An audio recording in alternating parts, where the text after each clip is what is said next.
I'm from the Zoo and Forest Park. What kind of animals do you guys like?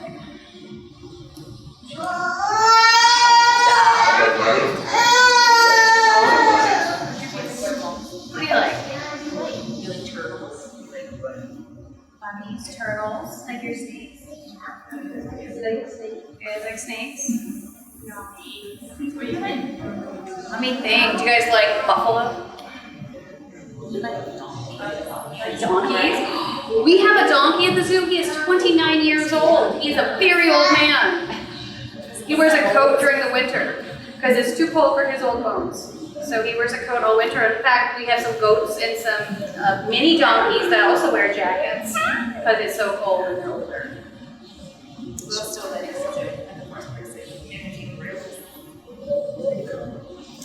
We have a new wallaby. A wallaby is like a tiny kangaroo. They're about this tall, and he is all white. He's albino. His name is Casper.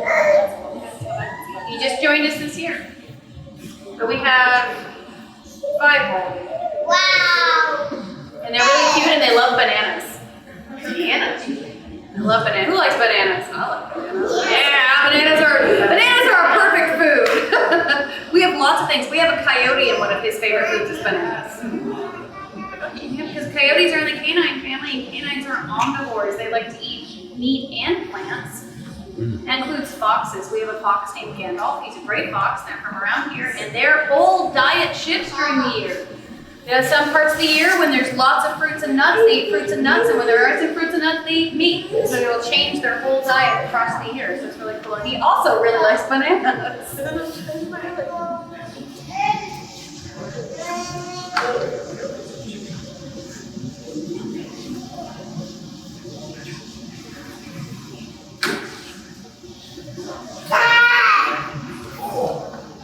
We're just checking on our reptile friend because it is a cold day today and he went to sleep on me. All right. Okay, awesome. So again, my name is Sarah and I'm from the Zoo and Forest Park in Springfield. Who here has been to a zoo before? Or an aquarium, which is a zoo for fish. Yeah, you guys like zoos before? All right, so my job as an educator is I come out and I teach people about animals. So that is my job. And I am here and I brought 5 animals for you guys to meet, my coworkers, and I'm going to tell you all about them. And if you guys have any questions about anything, you just put up your hand and let me know.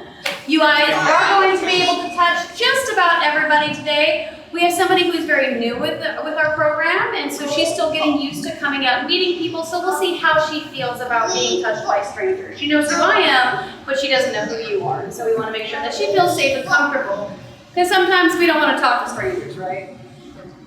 Makes sense. We want to talk to people that we know. So we'll see how she's feeling. Everybody I have brought is safe, is used to coming out. I just asked a few things from you guys. So when we go to touch our animal friends, we only touch them on the back. Because if you had somebody come up and grab you by the face, it would feel real weird, right? Like that.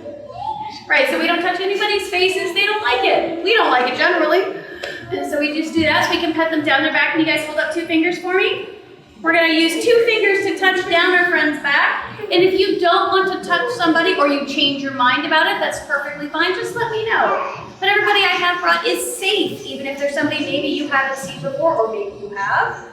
And most everybody I have brought today is a wild animal, but we're going to talk a bit about the differences between domestic animals and wild animals, okay? All right. You guys ready to get started? Yeah. Awesome. Okay, I do ask that you guys do, you're fine, but just stay sitting down and don't walk up to me because I'm going to be walking around for everybody to come meet my animal friends. And we are going to bring out my first buddy. We'll see if she wants to come out. Sometimes she gets shy. Come out, say hi.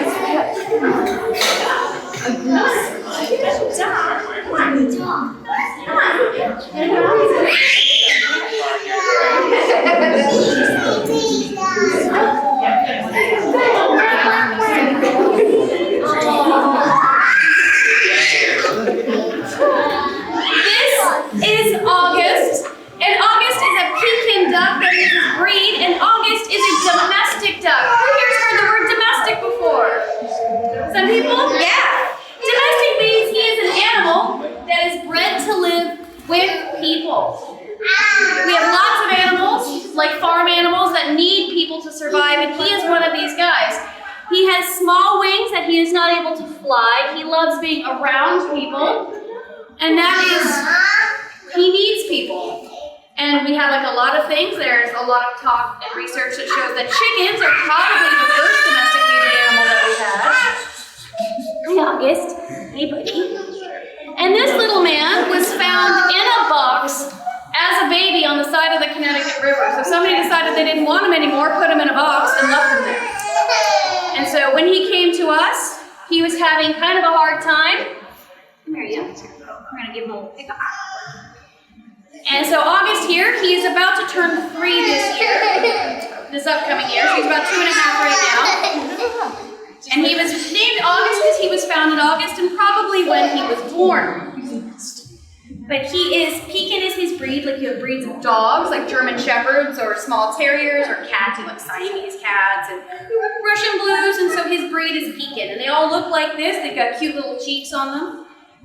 Just want to walk around. And August here is a good friend of mine. I'm going to bring him around for you guys to pet. Now August, oh, yeah, he's stretching his wings out. August is a bird. What are birds covered in, guys? Feathers? So feathers keep him warm. He's able to control all of those feathers. He's able to control all of those feathers. So on days like today, where it is very, very cold, he will lift all those feathers up and trap warm air underneath them. And right now he's cleaning himself because I picked him up and I messed his feathers up. But he's able to do that. And birds are also very hot animals. They're warm-blooded like we are, which means they make their own body temperature inside, but they are much hotter than we are, so that's how he's able to stay warm on cold days. And also their feet are very special, because you see like the geese and the ducks swimming in the water when it's ice cold.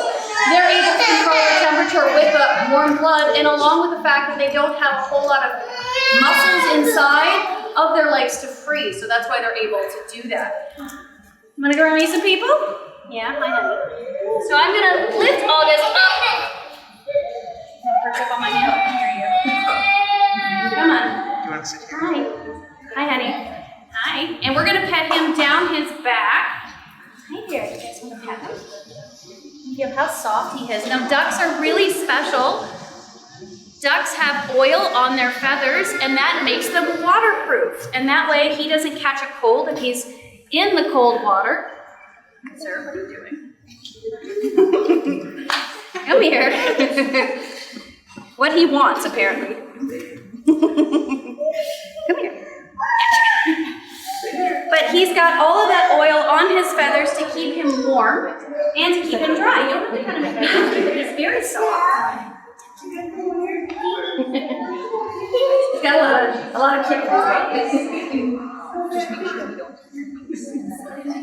He is. He's very warm.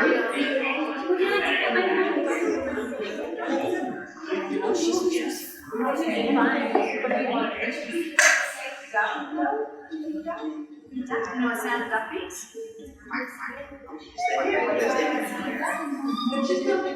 And August here, he's got some friends. So as long as there's no ladies around, the male ducks will get along with each other, and his best friend is named Duke at the zoo, and he also is friends with our rooster Cheese. In fact, him and Cheese are best friends. Hi. Woo! Wow. Come right back to you guys. You want to say hello? Hi. Same size as me. Now, does anybody have any questions about my friend August here? Did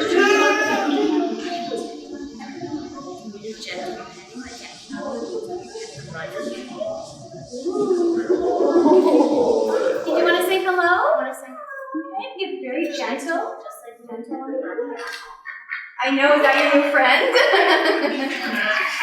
Okay, but does anybody have any questions about August? Cool. All right, we're going to put him back in his cage where he'll probably chatter. Gentlemen, there you go. Goodbye, August. And ducks, a lot like dogs, will wag their tails when they're happy. When he gets excited, he wags his tail back and forth. Though right now, that was just because I was carrying him. He's going to rearrange his feathers. He has a little gland on his back that makes that oil, so when ducks are preening themselves, and a lot of birds have that gland because it lets the oil go over their feathers and keep them arranged because it's really important for their feathers to be in the correct position, he will then spread that oil all over his feathers. So when you see ducks preening and they're doing that, and they're preening all those feathers, it puts them in order, but it also coats them with that oil. So you can actually watch water literally roll off of a duck's back because it will just go. And there are some water birds that don't make that oil. So sometimes you'll see water birds with their wings spread out, and they're just hanging out. That's because they're drying their wings out to keep themselves from getting in the cold weather. Cormorants are a big bird that does that. They dive under the water for fish, but they don't have that oil, so they've got to dry themselves off. All right, if you guys are ready, I'm going to bring out my next friend. I'm going to bring out my buddy over here, who is very sleepy right now.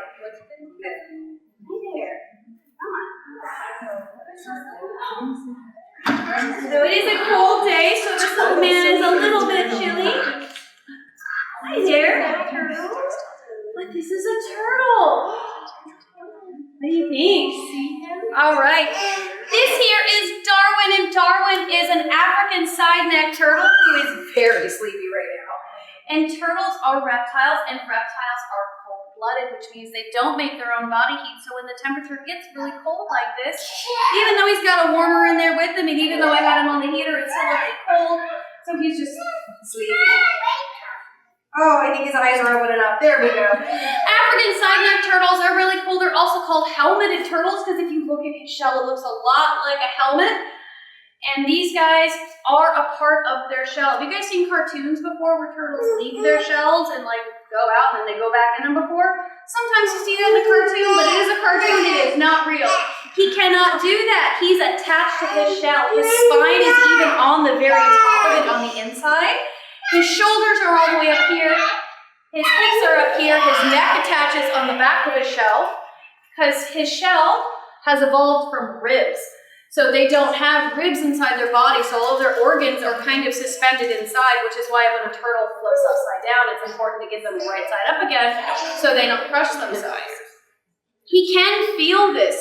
So their shell is a bone with a layer of keratin over top. Keratin is what our fingernails are made out of, our hair, duck feathers, and scales on reptiles. And that protects the sensitive bone underneath, but he can feel what we're doing right here. African side-necked turtles are pretty cool. Where they live, they have a rainy season and a dry season. When it's rainy, turtles live in the water. They eat the food, they lay their eggs, and they need that water to survive. But when the water dries up, what they end up doing is burying themselves and sleeping through that dry season. So he will spend a lot of time and he will slow his metabolism down and he'll wait for the water and the food to come back. And when it's plentiful again, they'll wake up, they'll crawl out of the mud, and then they'll start living just like nothing had happened. Hi, do you like turtles? Yes. All right, so we are going to you can pet down Darwin's back. He's not going to hurt you. You'll see he's kind of sleepy, and you see he's got his head off to the side. That's why they're called side-necked turtles. Some turtles can bring most of their body. Box turtles can bring all of their body, but not a lot of turtles can bring their head completely in. So to keep himself safe, by nature, they will put their heads to the side if they're not sure what's going on. What are you doing, pet? This is Darwin.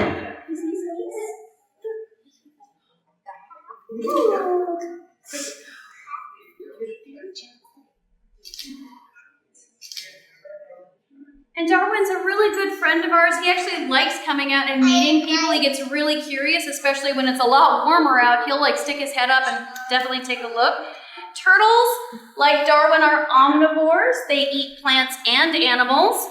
And so he eats a mix of vegetables that we give for him. Turtle pellets, which are a special diet that have everything that he needs. Hi. Hello. How are you? I know. You just called. He also likes to eat meat. So we give him, every now and then, he'll actually eat a tiny little mouse, and he eats all those stuff from the mouse to keep his shell nice and safe and hard.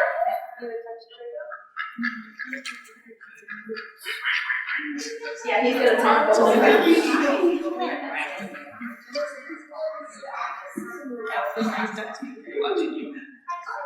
Thank you. Darwin can hold his breath for a very long time, over an hour. Can we do that?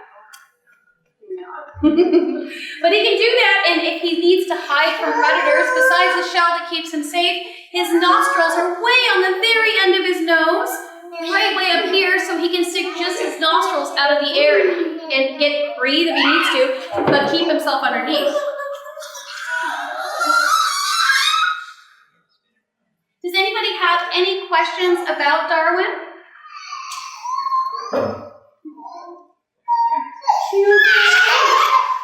All right, we're going to put him back so he can move up again.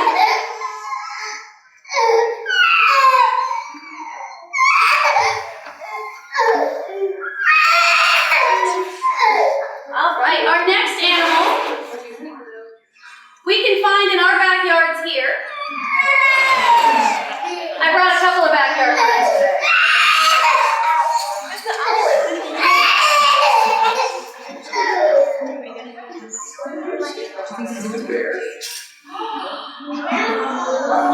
I heard it. Who said it? Yeah, it's a groundhog. This is Noelle. We're going to let her wander for a little bit. But Noelle came to us from a rehabber. So she was found and she was just wandering around people, which isn't normal for groundhogs. Usually they run away from us.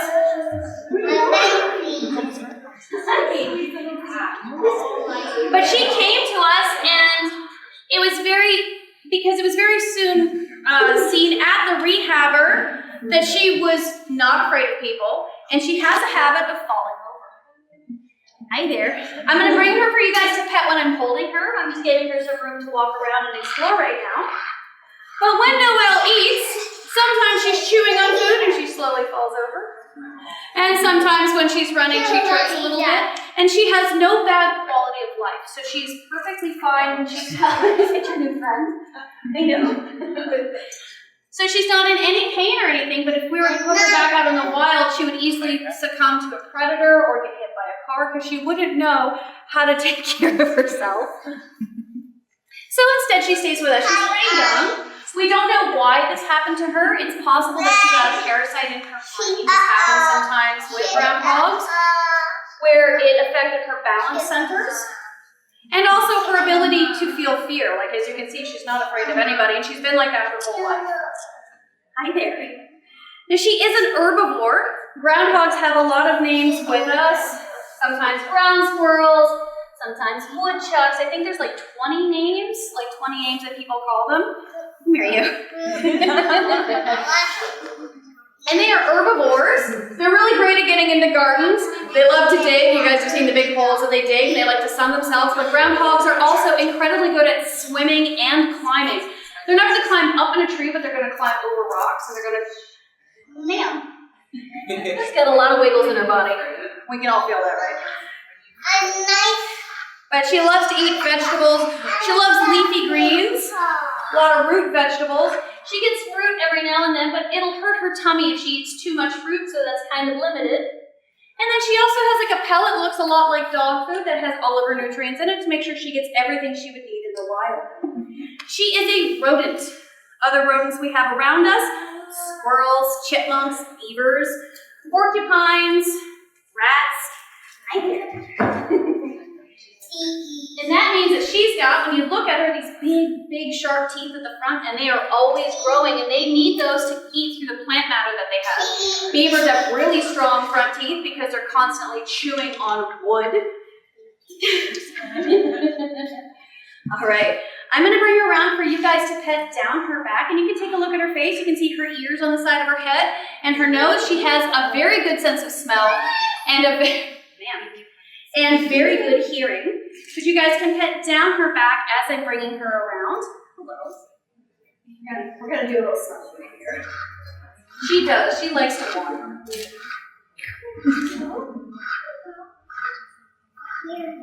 But Noelle loves hanging out with us. We often put her on a harness and walk her around.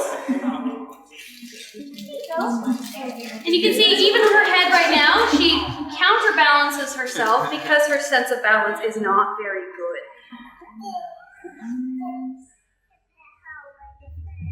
A little bit? Yeah, she's really wiggly.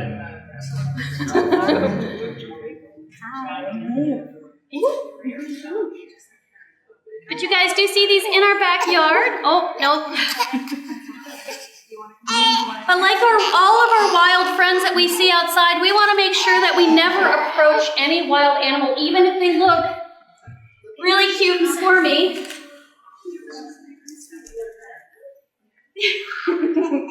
She's got a lot of go in her system. And I always am careful how long I pick her up for, because often the things that would pick her up would be a predator. She has a lot of things like hawks and owls would predate on these guys. So they're used to being on the ground.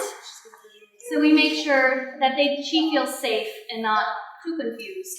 Do you want to pet her? Okay. There you go. But she's got big long claws to help her dig. You're funny. Does anybody have any questions about Noelle? No? Do you have any questions? All right, we're going to go ahead. We're going to put her back in. And Noelle, we think, is female. They're a little hard to tell without doing a DNA blood sample. And needles are a bit invasive, so we're not worried about it. And my next friend does need some quiet. I'm not sure if she's going to want to be touched, because she is, again, very new. She's not been with us too long. Ooh. Now want to come out?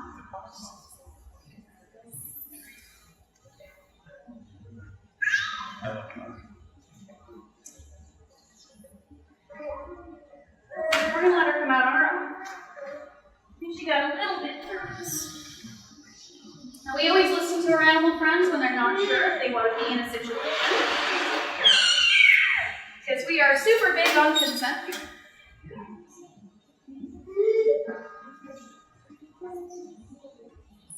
We're going to let her walk out on the table because I don't think she wants to be picked up.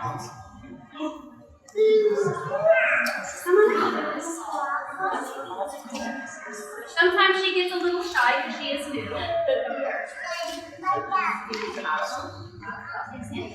So this is Clover, and Clover is our opossum. She's about 1.5 years old. She came to us from a rehab where she was found. She was kept as a legal pet. You shouldn't keep opossum in fun. You should get them to a rehabber because they need to get back to their moms, or at least be cared for properly so they can be let back out in the wild. Because once they've been with a person for too long, they don't know how to live as a wild animal, and they can't go back out. So even though she's physically perfectly fine, she wasn't raised by a wild possum, so she doesn't exactly understand because she was kept as a pet for too long. But possums are omnivore as well. They will eat whatever they can get a hold of. Everything from fruits and vegetables to dead animals. Right here, I have her diet, and this consists of pellets that are good for her that have all of her nutrients, plus cat food, dog food. We've got carrots, zucchini, and grapes. She also really likes tomatoes, and she's gonna be up. There we go. Possums have a lot of teeth, probably too many teeth for their mouth. Their skulls are very big and long with lots of teeth inside of them, and that's used to rummage around. Possums are nocturnal. They are only out at night. Usually you're gonna see them early evening to late at night, maybe early in the morning, usually not out in the day. Possums are very interesting because one of the foods that they eat are ticks, and they keep ticks out of your yard. Another animal that eats ticks are chipmunks. So when you see a plethora of chipmunks in your yard, well, they may be getting into your bird feeder and garden. They are also eating all the ticks in the yard because ticks can carry diseases. Possums are also awesome because they cannot carry rabies. Their body temperature is too low to allow the disease to go through their body. And so they have to be careful, of course, with things like skunks and raccoons that can carry rabies and unfortunately often do in the area if they're acting weird. These guys can't do that. Now they do have a really strong tail. I'm trying to see if she's going to let me pick her up to bring her up closer, but she might not.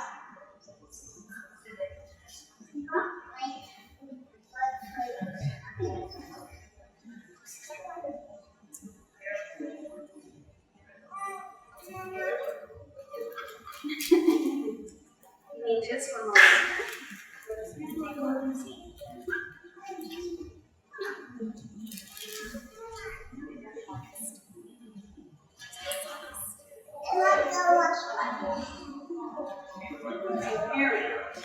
So we're not going to do any petting with her because clearly she's having a no pet day. But she's got these velcro-y feet that allow her to cling onto anything and this really strong tail.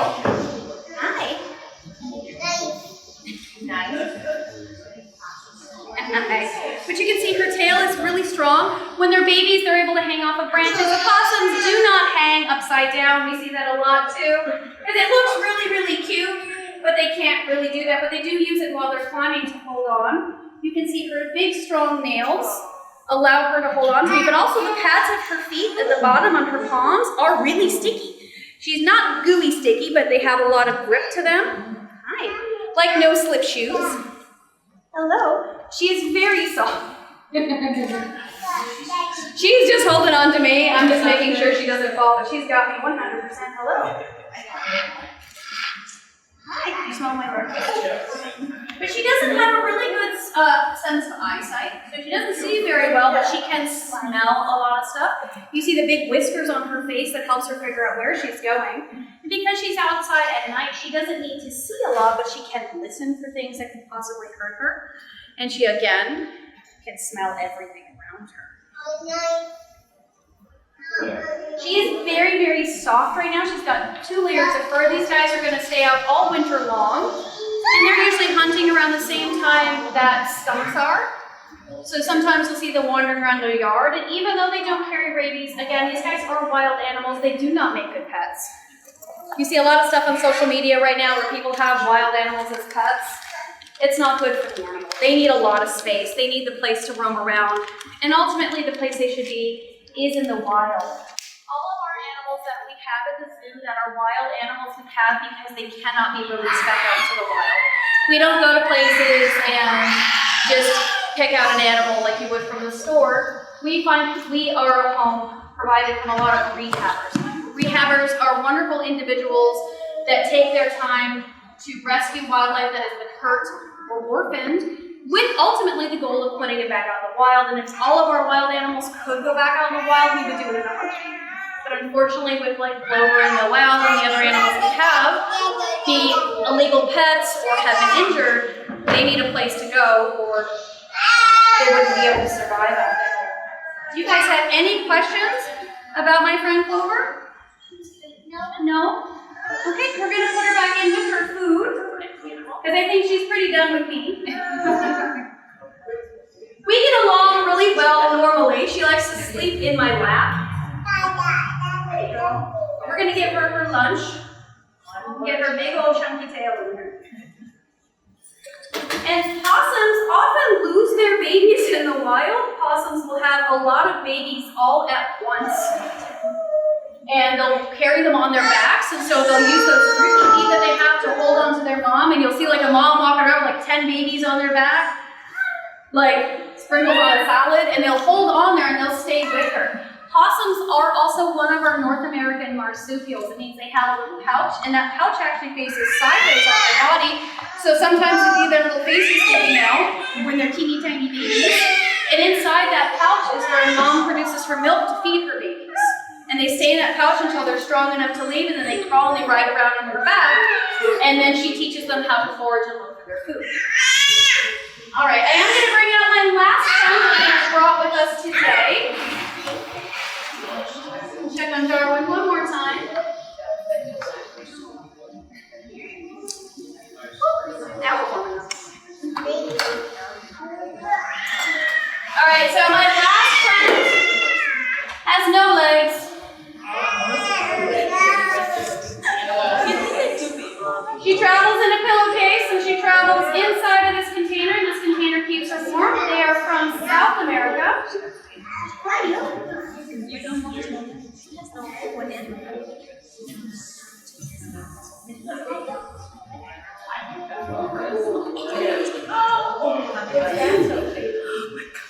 All right, this here is Yzma, and Yzma is a Colombian red-tailed boa constrictor from South America.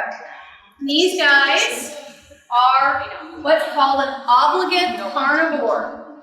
Can anybody tell me what a carnivore eats? Meat, that's right. An obligate means she has to.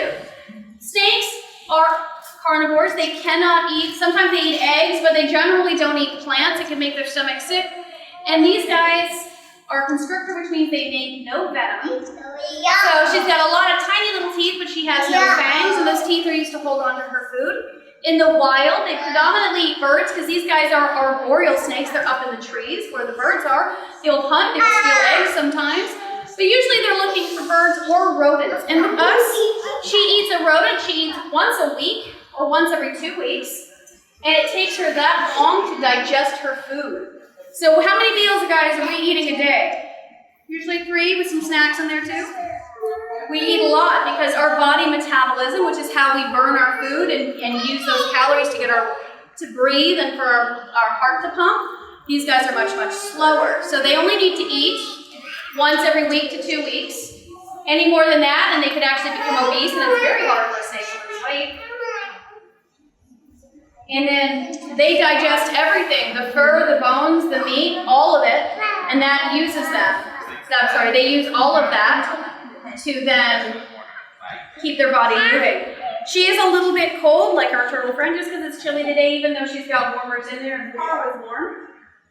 They use a lot of the sun's light to keep them warm. They live down in the jungles in South America, mainly Colombia, but all over the Amazon. Now she's doing something where she is, what looks like she's licking the air. Do you guys see her tongue coming out? Does anybody know what a snake uses their tongue for? Oh, I heard it. They use it for smelling. What do we use to smell, guys? What part of our body? We use our noses, right? So inside of our nose, up at the top, when smell comes in our nose, it touches this part of our nose that tells our brain what we're smelling. What snakes do is they lick up all those little smell particles out of the air and they rub it on the roof of their mouth, and the roof of their mouth is the organ that tells their brain what they're smelling. So they're not just licking with their tongue isn't translating what the smell is, but they're using it to deliver the smell to inside of their mouth. And they have a fork on their tongue that looks like this, and that's how they figure out where they're going. So when the smell is on one side or the other, that's how they can tell where it's coming from. Hello, lady. Now being a constrictor, she grabs her food and she's going to squeeze it, and when it's dead, she then swallows it whole. She does not chew her food. All snakes do that, and that's because they have very, very special mouths. She can open her mouth as wide as the widest part of her body. And what she's able to do is, instead of having one jawbone, she has 2. She uses special muscles to open it up like this, and so her bottom mouth gets really wide and her top mouth flattens out, and then she can open her mouth like that, and then she's able to swallow it and her body stretches. Hi there. And Yzma used to be a pet. We do not know exactly how old she is. We estimate she's roughly between 8 and 10 years old, but she was given to us at the zoo. Somebody showed up and said, hey, I can't take this anymore, you take it, which isn't great. We cannot take everybody, unfortunately, that way. But she came to stay with us. And again, besides the wild animals that can no longer live in the wild, we often take in, we've had people that have either found pets abandoned in apartment buildings, or they just decide they can't take care of them anymore. You see how big Yzma is? She's probably going to give it out twice this length. We'll see as she gets older. Snakes keep growing their whole lives. And she can live to be 25 or 30 years old, so snakes are a long time commitment. And often when people buy them, they're about this big. And then within a couple of years, you've got a snake about this big, and then people realize, oh, that's a lot of reptile, and I don't think I can take care of it. So, like cats and dogs, a lot of reptiles are rehomed, especially snakes, as people try to find places to take them. Or they bought their kid a snake when their kid was like 10, and their kid goes to college, and they're like, well, I don't want this anymore. And now snake goes somewhere else. At my own home, I have the same breed of snake, the same species, and he is turning 23 this year. So I've had him for a very long time, and I've had him since he was a baby. And he has a big cage that's like 6 by 5 by something that he lives in. Well, I'm going to bring her around for you guys to feel down her body. She's got scales on her body that are also made of keratin.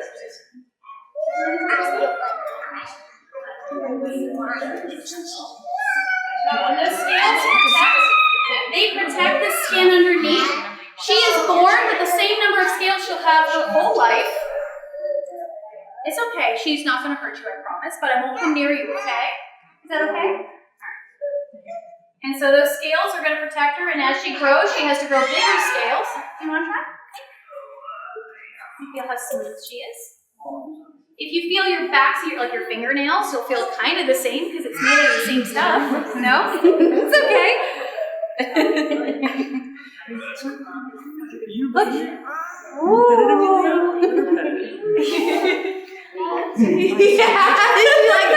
we got a snake lover here. We got a cover. But snakes are a very, very important part of our ecosystem. They keep the rodents down. We have lots of snakes here in New England and all over the United States. We have venomous and non-venomous snakes. And even our venomous snakes, while they sound dangerous, most of the time they don't want anything to do with us and they run away. And we need to make sure that they're there because they keep the mice and rodent populations down.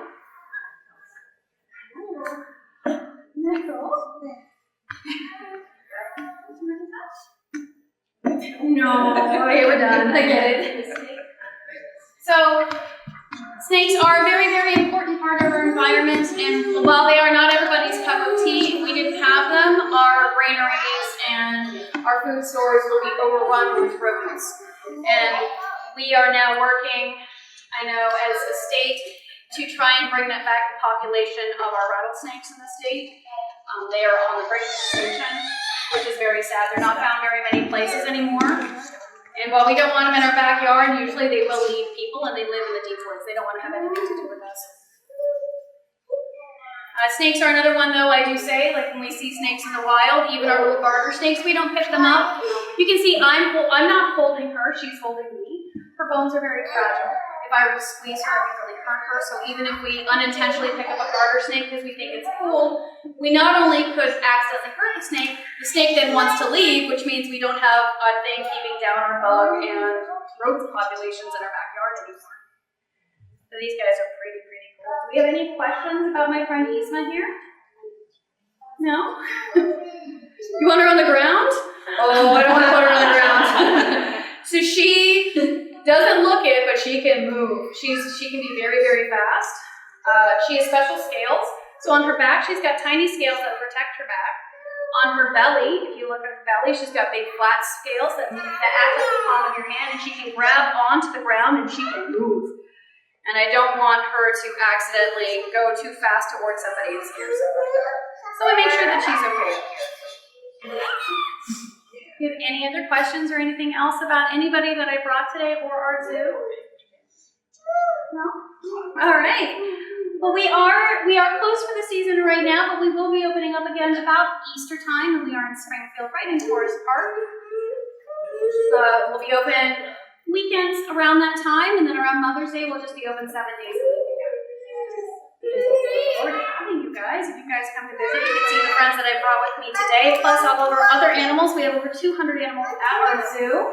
Everything from wolves to bison, down to our small friends that I brought today. Even stuff that is small in Madagascar, hissing cockroaches and a plethora of turtles. So we have lots of turtles. And we have one tortoise who's like gigantic. So it's pretty cool to see. So thank you guys very much for having me and braving the cold this morning. You guys stay safe out there this week because it's going to get weird.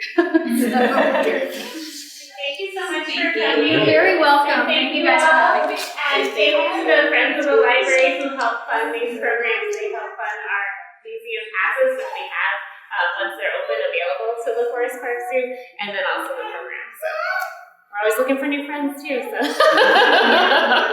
And you guys have the membership. We do. We have the membership cards. They're downstairs. So you guys can use the membership cards here and check them out and come check us out at the zoo.